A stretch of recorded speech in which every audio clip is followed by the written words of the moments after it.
एक बार की बात है, रात का समय था। सीमा नाम की एक लड़की अपनी स्कूटी पर तेजी से घर की ओर चली जा रही थी। आज तो बहुत लेट हो गया ऑफिस में, माँ बहुत गुस्सा करेगी आज तो, मुझे और तेजी से घर जाना होगा। सीमा अपनी स्कूटी की स्पीड बढ़ा देती है, लेकिन तभी सामने से एक ट्रक तेजी से चला आ रहा होता है। इससे पहले सीमा कुछ समझ पाती, वो ट्रक सीमा को जोर से टक्कर मारकर वहां से भाग जाता है। सीमा रोड पर गिर जाती है और दर्द से तड़पने लगती है। आह, बचाओ मुझे, मेरे हाथ पांव दोनों टूट गए हैं। बचाओ, नहीं तो मैं मर जाऊंगी।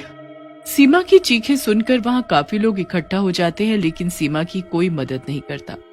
तभी वहां एक एम्बुलेंस आती है जिसे राजू और दीनू चला रहे होते हैं। वो दोनों सीमा को स्ट्रेचर पर लिटाते हैं और लेकर चले जाते हैं। अरे बाप रे दीनू, इस लड़की की हालत तो बहुत खराब है। लगता है ये बच नहीं पाएगी। सही कह रहे हो, इतने एक्सीडेंट देखे लेकिन इतना भयानक कभी नहीं। ये तो पक्का मरेगी।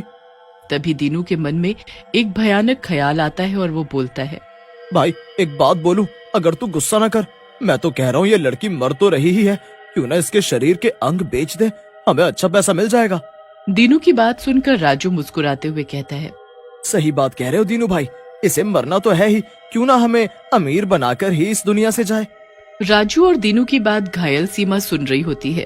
सीमा उन दोनों से बोलती है, कितने दुष्ट हो तुम दोनों, मैं तुम्हारी शिकायत करूंगी, छोड़ूंगी नहीं तुम दोनों को। सीमा की बात सुनकर दीनू हंसते हुए बोलता है, मरने वाली है लेकिन अकड़ नहीं जा रही, किससे शिकायत करेगी, तू तो वैसे ही मरने वाली है। फिर रामू और दीनू सीमा को लेकर एक हॉस्पिटल जाते हैं। वहां अफरोज नाम का एक डॉक्टर बैठा होता है। उन दोनों को देखकर अफरोज बहुत खुश होता है। आओ मेरे जोकरों, क्या लाए हो, इस बार किसके अंग निकालने हैं?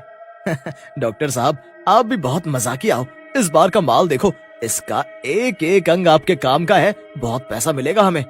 फिर अफरोज सीमा को बेहोश होने का इंजेक्शन लगा देता है और सीमा को ऑपरेशन करके उसके शरीर के अंग निकाल लेता है। सीमा मर जाती है। ऑपरेशन के बाद अफरोज रामू और दीनू को पैसे देते हुए कहता है, वाह दीनू और रामू, इस बार तो तुम सचमुच बहुत बढ़िया बॉडी लाए हो, इसके सारे अंग बढ़िया हैं, इनका अच्छा पैसा मिलेगा बाजार में, लो तुम भी इस बार ज्यादा पैसे लो। आपकी इस बात पर तो हमें प्यार आता है डॉक्टर साहब, बेईमानी का काम भी ईमानदारी से। हाँ। फिर दीनू और रामू सीमा की लाश को उठाते हैं और जंगल की ओर निकल पड़ते हैं ताकि उसकी लाश को ठिकाने लगा सके। वो जा ही रहे होते हैं कि तभी गाड़ी एक सुनसान जगह पर जाकर बंद हो जाती है। अरे ये एम्बुलेंस चलते चलते बंद कैसे हो गई? तभी गाड़ी की भी सारी लाइट्स बंद हो जाती हैं और दीनू को लगता है जैसे कोई उसका हाथ जोर से पकड़ रहा हो। दीनू डर के मारे जोर से चिल्लाता है, बचाओ बचाओ, कोई मेरा हाथ काट रहा है, बचाओ। तभी वहाँ लाइट आ जाती है। राजू गुस्से में दीनू से बोलता है, क्यों चिल्ला रहे हो दीनू, किसी को पता चल गया तो वो हमें जिंदा नहीं छोड़ेगा। मैं सही कह रहा हूँ राजू, कोई मेरा हाथ काट रहा है। अच्छा मेरे चमन, अगर कोई हाथ काट रहा है तो निशान भी होगा ना हाथ पर, लाओ दिखाओ कहाँ है निशान। निशान तो नहीं है, लेकिन कोई ना कोई काट रहा था मुझे। फिर दीनू और राजू सीमा की लाश को एक जंगल में फेंक कर चले जाते हैं। दीनू और राजू इतने पैसे मिलने से बहुत खुश होते हैं और जी भर कर अय्याशी करते हैं। वो एक बार में जाते हैं और नाचने लगते हैं।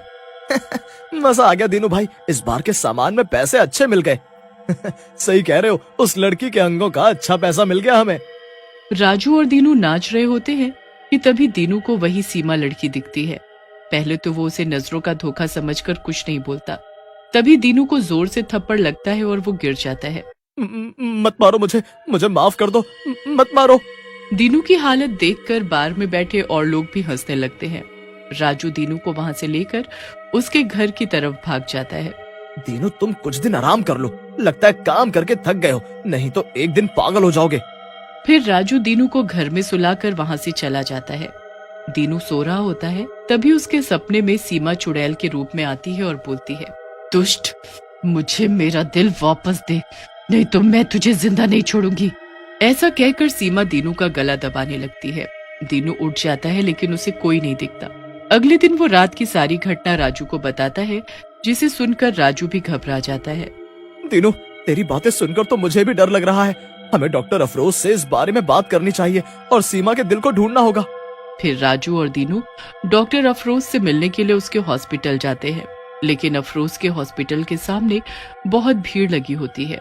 अरे ये हॉस्पिटल के सामने इतनी भीड़ कैसी? क्या हुआ हॉस्पिटल में? कहीं अफरोज पकड़ा तो नहीं गया? राजू शुभ शुभ बोल, वो पकड़ा गया तो हम भी मरेंगे उसके साथ। पुलिस वाले बहुत मारते हैं भाई। फिर राजू और दीनू हॉस्पिटल के अंदर घुस जाते हैं।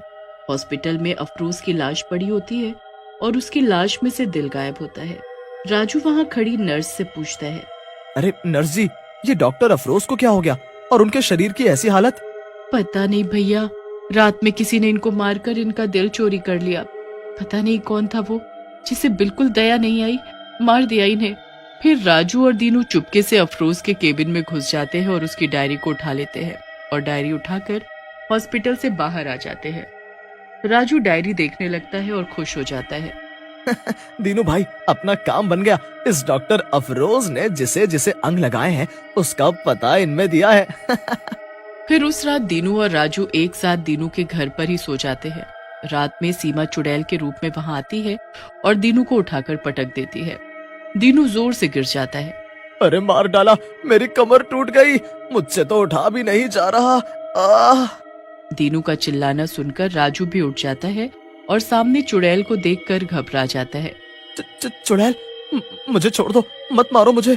उन दोनों को डरा हुआ देख चुड़ैल हंसते हुए बोलती है, बहुत डर लग रहा है। उस दिन मेरे अंग बेच रहे थे, तब ये डर कहाँ था? अब मैं तुम्हें जिंदा नहीं छोड़ूंगी। तभी दीनू बोलता है, लेकिन चुड़ैल जी, अगर आपने हमें मार दिया तो आपके दिल का पता कौन बताएगा? दीनू की बात सुनकर चुड़ैल बोलती है, तुम्हें अगर पता है कहाँ है मेरा दिल तो मुझे वहां ले चलो, मैं तुम्हारी जान बख्श दूंगी। मुझे मेरा दिल वापस चाहिए। फिर दीनू और राजू चुड़ैल को लेकर अफरोज की डायरी में लिखे पते पर चले जाते हैं। वहां एक छोटी बच्ची बेड पर बीमार लेटी होती है। राजू उसके माँ और बाप के पास जाता है। जी, अभी कुछ दिनों पहले यहाँ पर किसी का हार्ट ट्रांसप्लांट हुआ है। कौन है वो? लड़की के माँ बाप उस लड़की की तरफ इशारा कर बोलते हैं, जी मेरी बेटी अंजलि का हार्ट ट्रांसप्लांट हुआ है। भला हो उस लड़की का जिसने इसे अपना दिल दे दिया, नहीं तो मेरी प्यारी बच्ची मर जाती। तभी वहां चुड़ैल आ जाती है। चुड़ैल को देखकर लड़की के माता पिता घबरा जाते हैं। चुड़ैल लड़की के पास जाती है और उसे प्यार से छूते हुए बोलती है, अंजलि बेटी, तुम ठीक हो जाओगी, तुम चिंता मत करो, मेरे दिल की तुम्हें ज्यादा जरूरत है, अब ये दिल तुम्हारे पास ही रहेगा। ऐसा कहकर चुड़ैल उन दोनों की तरफ मुड़ती है और बोलती है, तुम दोनों ने बहुत गलत किया है, डॉक्टरी के पेशे को बदनाम किया है, तुम दोनों को इसकी सजा मिलनी चाहिए। ऐसा कहकर चुड़ैल दीनू और राजू को वहीं मार डालती है और अपने जादू से अंजलि को ठीक करके वहां से गायब हो जाती है।